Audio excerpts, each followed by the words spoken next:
And the great thing about Hoosiers is we've done that all the while where we've lived within our means, just like Hoosier families and businesses do every day. We've had balanced budgets, a AAA bond rating recently renewed from one of the credit agencies in New York City. We've committed $2.5 billion into our state's roads and bridges. And I was just told coming in that CNBC just yesterday ranked Indiana as the best infrastructure state in America. We are the crossroads of America, and so we shall ever be. We'll live up to that moniker, I promise you. When it comes to the American political system, being able to keep a secret runs at about the same level as high school girls texting away about who's hooking up over the weekend with whom and why, or being able to ensure that by the time the next episode airs, no one will have a clue about the secret mission Luke Skywalker will be on in Star Wars 8, where he will start a new Jedi Order and call the ghost of his father to help him create a new line of consumer toys that will feature real, live, working lightsabers. Sorry, spoilers. It has been edge-of-the-seat thrills and chills for Republicans everywhere as they have been waiting the announcement of the man who will stand beside Donald Trump in November and slay the figurative stormtrooper disguised as Hillary Clinton. Where at first it was the elder statesman, Newt Gingrich, then to the fire-breathing prosecutor and Chris Christie, and perhaps even a last-minute turn to former Secretary of State Condoleezza Rice to make absolutely certain she had no interest. Try as Trump and his acolytes might, there was no way to keep this one a secret. Spoiler alert, by tomorrow, Trump will pick the man that a number of people in his own party and state have been hoping would accept the job, not because they can't wait to vote for him, but because they can't wait for him to take any job elsewhere and get out of the state. The selection of a vice presidential candidate is anything but rocket science. It's based on gut feeling and reading the various polling tea leaves to see who will be the perfect foil for someone choosing to be president. And from the Republican side, there are plenty of people who can only hope that this selection doesn't become a disaster like the last one did. Your calls and comments are part of everything we do here at Newsmax. Dial up, be ready. 1-877-NEWSMAX, 1-877-639-7629.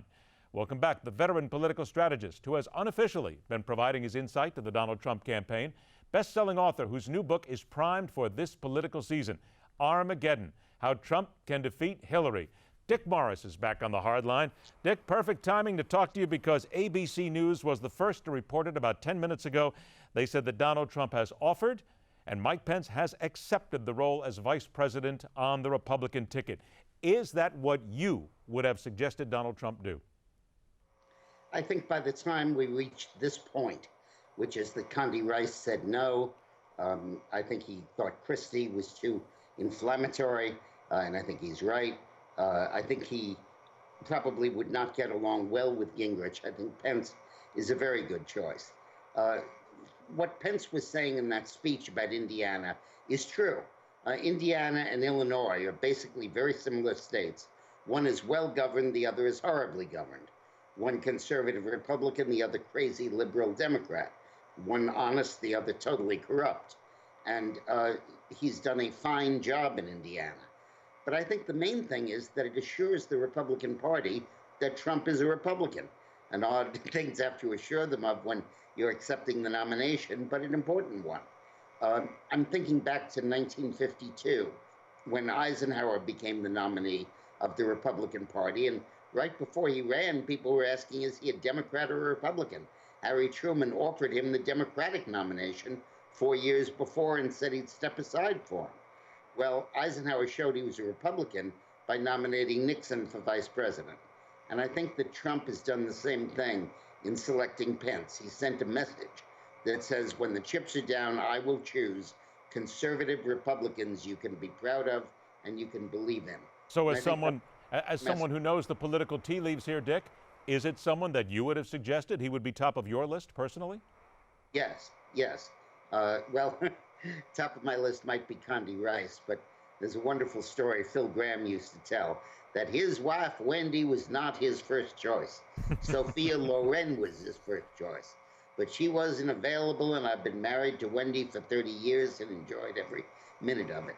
All right, well, it didn't take long at all for those to already start taking shots at Donald Trump and Mike Pence. Stephen Colbert, who is obviously somebody who leans on the left side of politics, he was joking about Mike Pence being a boring pick for Donald Trump's vice president. This is what this political season is all about. Here's a taste of what Pence is going to face now. Trump is taking a close look at Indiana governor and dehydrated Newt Gingrich, Mike Pence. Now, just listen to Trump's excitement about this prospect. You'll be calling up Mike Pence. I don't know whether he's going to be your governor or your vice president. Who the hell knows? Absolutely. Who the hell knows anything about Mike Pence? I believe he is the before picture on the box of Just for Men. Welcome to the political season. We're going to hear this from now until November. But there's a little bit of a point in there, because right up until this last minute, and again, we say again that ABC News is reporting that Pence has accepted the role as vice president.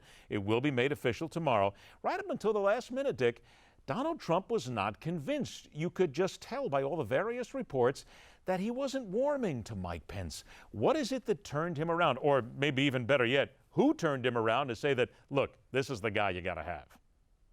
I think that he is the candidate who will be nominated on Wednesday and Thursday by the convention. And that won't just be a formality. He's the candidate of the Republican Party. Donald Trump didn't take over the Republican Party. He defeated it in the Republican primary.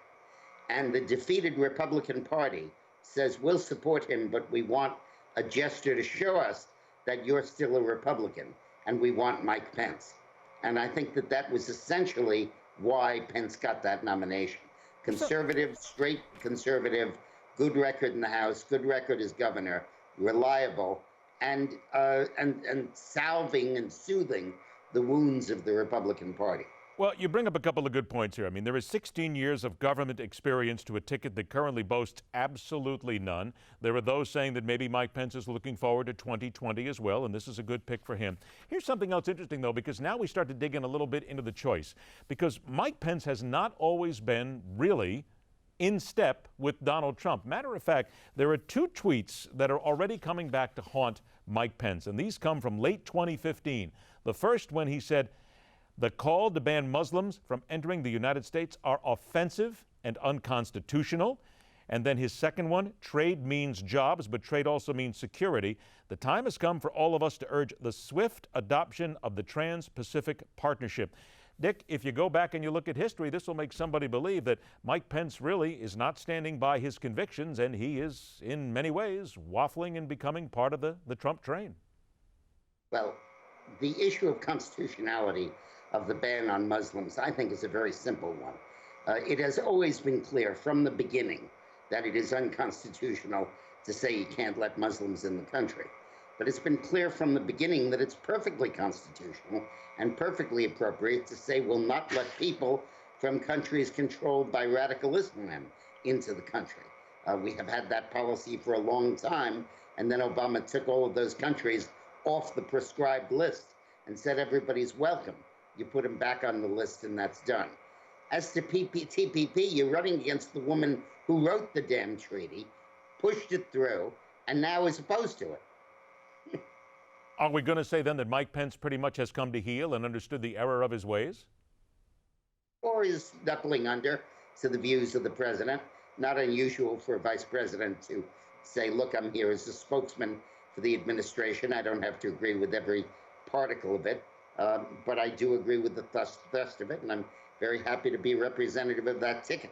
Here we go. We're talking once again about Donald Trump being presidential. Brett Baer of Fox asking Donald Trump if he's going to continue using a teleprompter and appear more presidential going forward. Granted, we've heard this before, but here we go, Dick. The question has come up once again, and here's what Donald Trump said this time. I'll give you a terrible answer. I don't think so. I want to be myself. You know, it got me here. Made a speech last night, tremendous crowd. You saw it in Indiana. Tremendous crowd, the level of enthusiasm. If I ever walked into that crowd of 8,000 or 9,000 people and had a teleprompter in front of me and read a speech, I think you'd probably lose most of them by the time I was finished. Dick, in your opinion, and you've been here before, is that sort of an attitude? And again, Donald Trump's done very well speaking off the cuff, but let's look at those 4 states that he's got to make sure that he goes after: Pennsylvania, Virginia, Ohio, and Florida. Do you personally think that the way Donald Trump has acted and will continue to act in that off the cuff is going to be enough to push him through in those states and get him victory? Absolutely. I think that when you look at Obama's and Hillary's dependence on a teleprompter, which resembles nothing so much as a baby's dependence on a pacifier, a candidate that actually says what he believes in his own language, in his own speech, and shows you something of himself is very, very welcome. I think that ultimately this race is the insider against the outsider. And I think that Hillary is the ultimate insider. I think her VP pick will reflect that. And I think that Trump is really the ultimate outsider. And the teleprompter has become a symbol.